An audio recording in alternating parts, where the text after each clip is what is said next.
McKinnon here from Fiction Atlas Press, bringing you another Indie Connection. And today, this Indie Connection is going to be airing on July 4th, and I thought it was really important to talk not just about how great America is, but how far we have come and how far we still have to go. So we're going to be tackling racial inequality with This Is My America by Kim Johnson.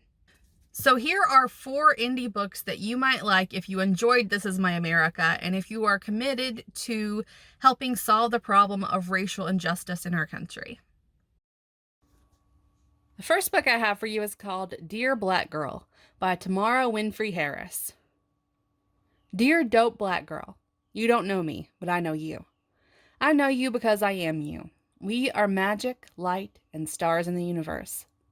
So begins a letter that Tamara Winfrey Harris received as part of her Letters to Black Girls project, where she asked Black women to write honest, open, and inspiring letters of support to young Black girls aged 13 to 21.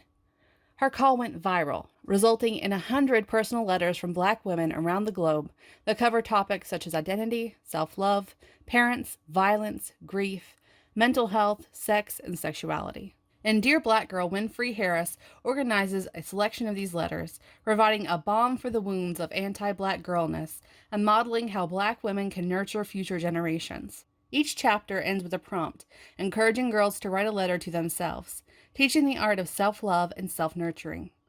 Winfrey Harris's The Sisters Are All Right explores how Black women must often fight and stumble their way into all rightness after adulthood. Dear Black Girl continues this work by delivering pro-Black, feminist, LGBTQ+ positive, and body-positive messages for Black women to be, and for the girl who still lives inside every Black woman who still needs reminding sometimes that she is all right. The next book I have for you is called The Missing by Leon Scriwer. The streets of Oakland, California are hit with a pandemic of gang violence, where an investigative journalist named John Robinson is on the verge of discovering the whereabouts of the 64,000 missing Black women and children across the states, while he unknowingly deals with mental illness in a crazed society that frowns upon the conditions. It's 2018, and John is working on a case that is near to home in the Bay Area. He's also friends with a cop, Lauren Rodriguez, who is helping him on this quest into finding this 10-year-old Black girl, Nabila McDowell, that's possibly connected to all the other 64,000 unsolved cases in the world. And it's left in the hands of John and Lauren to solve the mysteries.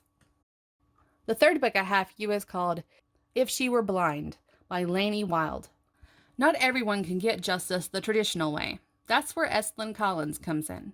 A young lawyer in Santa Monica, her legal service after 12, works outside the courtroom to tip the scales when the justice system has failed, for a price. Thanks to her powerful underground network, Estlyn's success rate is stellar, and her inbox stays filled with inquiries from the desperate and vengeful. But when one of those names is a ghost from her past, seeking vengeance against her, she's shaken to her core. Off balance and scared to be alone, she makes an impulsive move for a guy. He's a complication she doesn't have time for, but it turns out he may also be an unlikely, if unwitting, asset. Treading the rapidly thinning line between personal and professional, Estlyn pursues her target while outrunning the one on her own back, only to find she may be running into a lot more than she bargained for. The fourth book I have for you is called Ethic by Ashley Antoinette. Ethic has power, but love has always been evasive. After losing every significant relationship in his life, Ethic is a man who refuses to love again. Focusing on being a better man and keeping his family safe, he is raising 3 children, one of which is a defiant teenage girl, Morgan. No matter how hard he tries to keep Morgan away from the streets, she is determined to defy him.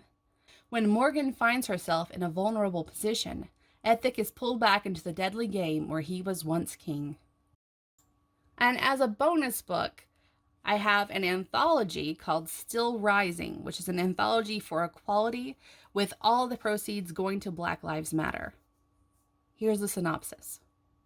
Stolen lives, twisted histories, lost identities. Forced to the margins of society, they were treated as less than human. Blamed for their own brutalization, they were expected to stay silent. Shamed out of loving freely, they were removed from the protection of the law.